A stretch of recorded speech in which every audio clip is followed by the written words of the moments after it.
ساڵی 1984 ئیبراهیم پاشای بابان بەردی بناغەی شارێکی نوێی لە قەتباڵی چیای گۆیژەدانە بۆ ئەوەی بیکاتە پایتەختی میرنشینی بابان.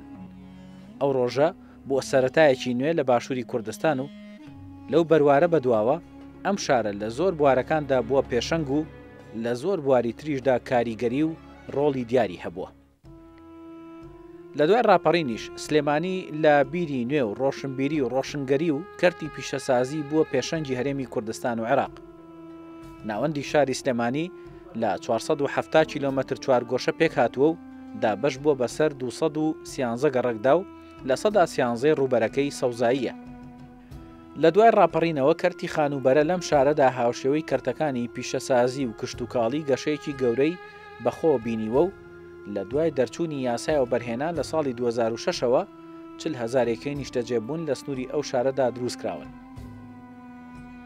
لەسەر ئاستی عێراق سلێمانی بۆتە ناوەندی گەشتیاری و ساڵانە 1,900,000 گەشتیار سەردانی دەکات.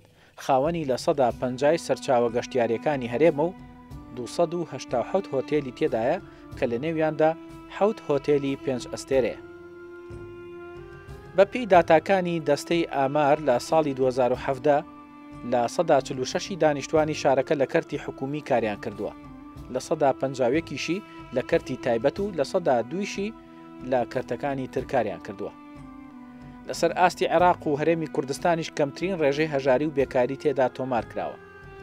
لە سەدا 80 غازی سروشتی هەرێم کەوتۆتە پارێزگای سلێمانی، خاوەنی 5 مەرز و 1 فڕۆکەخانەی نێودەوڵەتیە و 2 گەورەترین بەنداو لەسەر ئاستی هەرێمی کوردستان و عێراق